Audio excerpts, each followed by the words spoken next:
예, 안녕하세요. 저는 문화경영학과 박사 최재경입니다. 경영학부는 문화 콘텐츠 전공이고요. 주요 연구 분야는 유튜브와 뮤직비디오입니다. 그래서 박사 논문이 유튜브 뮤직비디오의 매체 특성 연구입니다. 유튜브 연구자가 되기 전에는 유튜브를 5년 동안 운영했었습니다. 유튜브를 하기 전에는 다큐멘터리 영화 제작을 했었고, 그 이전에는 소설가, 작가, 그리고 작사가 이런 활동들을 했어서 여러 가지 경험들을 종합해서 뭔가 연구를 해봐야겠다 하고 유튜브 연구하러 대학원에 왔는데, 유튜브에 너무나 많은 콘텐츠 종류가 있다 보니 그 중에서 가장 핫한 뮤직비디오를 골랐고, 그래서 재미있게 논문을 쓰게 되었습니다. 네, 너무 기뻤습니다. 사실 공대생들에게만 주어지는 상인 줄 알았는데 저에게도 상을 주셔서 너무 감사했습니다. 저에겐 매우 특별했어요. 왜냐하면 제가 좀 나이가 있는 상태에서 대학원을 왔는데, 저희 지도 교수님도 저도 제가 이 박사과정을 무사히 끝내고 논문까지 쓰고 졸업하게 될 줄 몰랐거든요. 제출했는데 상을 못 받게 되면 어떻게 하냐 이렇게 물으시는 거예요. 그래서 괜찮습니다. 다음에 또 오겠습니다. 또 신청하면 됩니다.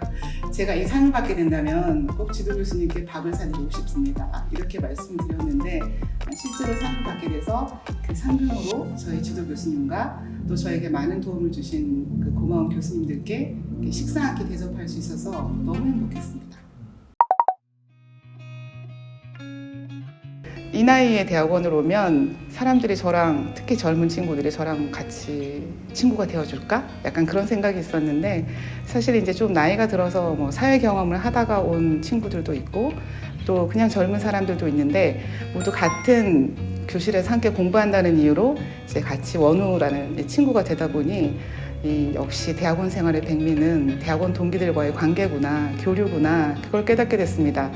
그래서 이제 수업 중에 그냥 교실에서 해야 되는 수업인데, 이제 교수님을 잘 꼬셔가지고 이제 현장학습을 가고 싶습니다 이렇게 해서 인천 중구로 현장학습을 갔던 일도 있고, 또 수업 중에 동기들이 이제 으쌰으쌰 해가지고 이제 백령도에 함께 봉사활동을 갔던 일이 있어요.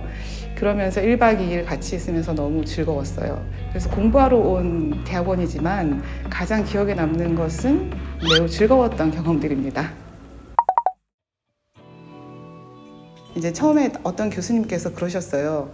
빨리 졸업할 수 있는 방법이 있다. 그것은 무엇이냐? 첫 학기부터 박사 논문을 준비하는 것이다. 첫 학기 때부터 박사 논문 주제를 생각했고, 그래서 유튜브 중에서 어떤 콘텐츠를 할지 고민을 많이 하다가 첫 번째, 두 번째, 세 번째 논문을 모두 유튜브 뮤직비디오에 대한 논문을 썼습니다. 유튜브에서 역사상 가장 조회수가 높은 뮤직비디오 20편과 그리고 올해 한 해 동안 가장 조회수가 높았던 뮤직비디오 20편을 합해서 이렇게 40편에 대한 연구를 진행했습니다. 저의 연구 성과는 어찌 보면 인하대의 장학제도 덕분이라고 할 수 있습니다. 제가 처음에 박사과정 들어올 때 인스타 장학금을 받고 학비를 전액 면제받았는데요. 면제받을 땐 좋았어요. 돈을 안 내고 학교를 다닐 수 있다. 되게 신났었는데, 받고 나서 보니까 이제 깨알 같은 글씨로 충족시켜야 할 조건들이 있더라고요. 그래서 이렇게 해서 졸업을 하려면 반드시 언제까지 뭐 논문을 몇 개 이상 쓰고 뭐 점수를 얼마를 채워라. 그렇지 못하면 졸업을 못한다. 이렇게 되어 있더라고요. 첫 학기를 지날 때부터 저는 마음이 이제 불안한 거예요. 초조했어요. 그래서 이제 1학기 끝나고 첫 여름방학 때부터 놀지 않고 열심히 논문을 쓰기 시작했습니다. 나이가 들어서 다시 하는 공부라서 내가 과연 논문 하나를 제대로 쓸 수 있을까?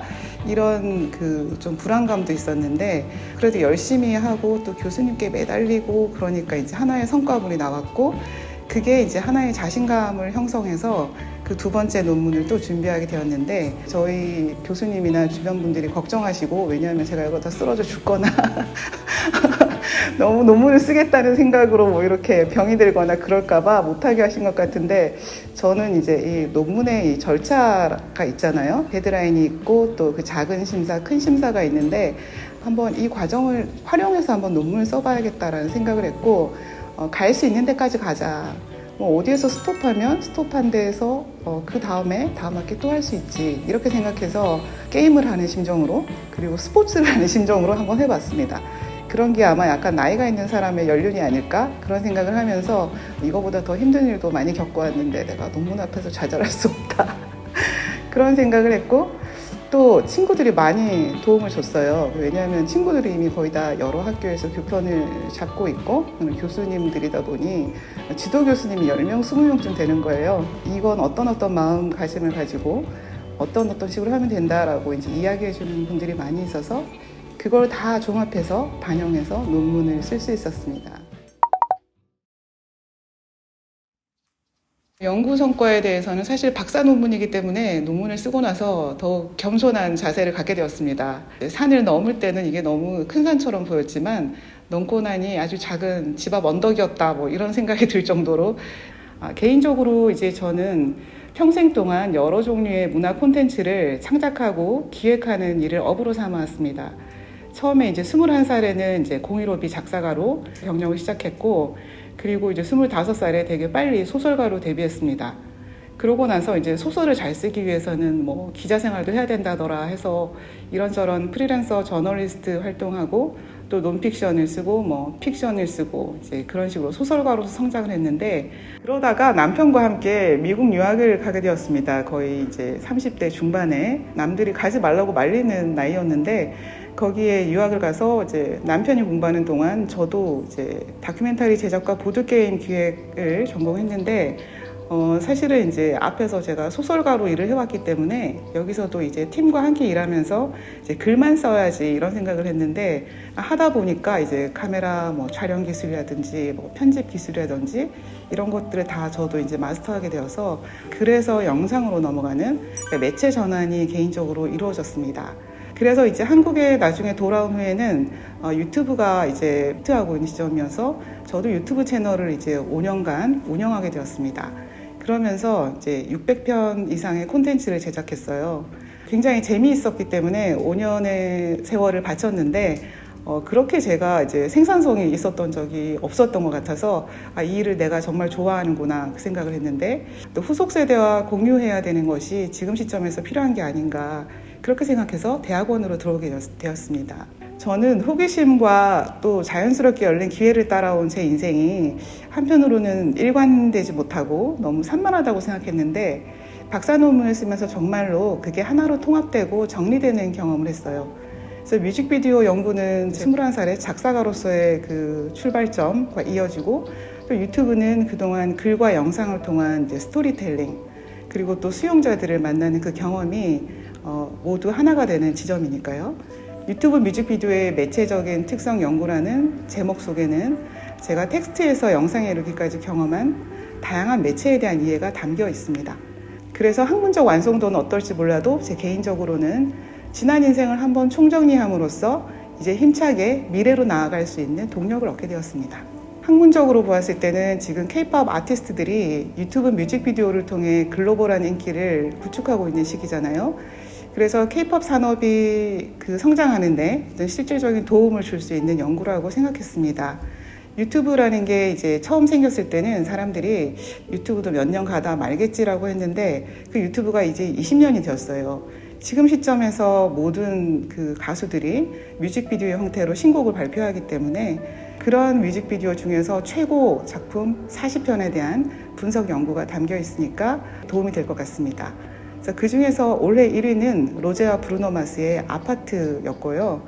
유튜브 뮤직비디오에 대한 매체적 특성을 제대로 이해하면 그에 맞는 스토리텔링 전략과 그 저예산으로도 굉장히 유명한 또 재미있는 스토리텔링을 담아낼 수 있기 때문에 전 세계적으로 확산할 수 있는 전략에 도움이 될 것 같습니다. 네, 제 연구는 유튜브에 대한 연구와 뮤직비디오에 대한 연구의 결합인데요. 지금까지는 뮤직비디오 쪽에 많이 치우쳐 있어요. 유튜브라는 매체와 생태계에 대한 연구, 그리고 유튜브의 다른 컨텐츠들에 대한 연구로 지평을 넓혀가고 싶습니다. 사실 지난 5년간 이제 유튜브를 하면서 계속 일기를 썼었는데요. 그 일기를 쓰면서 모아온 분량이 상당히 많이 있어요. 그래서 그걸 가지고 연구를 하고 싶은데 아직은 전혀 활용하지 못했습니다. 굉장히 흔한 이야기일지 모르겠지만 저에게 개인적으로 큰 도움이 되었던 이야기인데요. 중국 송나라의 문인인 구양수가 글쓰기의 비결로 제시한 게 그 3다 이론이라는 게 있어요. 다독, 다작, 다상량을 따르면 된다. 많이 읽고 다작 많이 쓰고 다상량 생각을 많이 하라라는 이야기인데, 그러니까 글을 쓴다라는 게 그 출력이잖아요. 출력이라는 거 참 힘들고 자기 안에 있던 것들을 가지고 어떤 책에 있는 질서가 있는 어떤 그런 이야기를 만들어낸다는 건데, 이 부분이 너무 고통스러워서 보통 사람들은 입력만 하잖아요. 저도 그랬고. 그래서 이제 다독하고 다상량까지는 하는데 다작을 못해. 이제 그렇게 되면 사실 박사 과정을 이제 완성할 수가 없거든요. 글을 쓴다라는 목표가 없으면 그 다독과 다상량이 하나로 이제 일관성 있게 모아지지가 않는 거예요. 그리고 내가 아무리 좋은 글을 읽었고 아무리 좋은 생각을 해도 그걸 글로 내려 쓰지 않으면 그 다음엔 또 공중으로 흩어져 버리더라고요. 기억력이 없어서 이제 사라져 버리고. 이렇게 글을 쓴다는 건 결국 사고의 가시화 과정이라고 할 수 있습니다.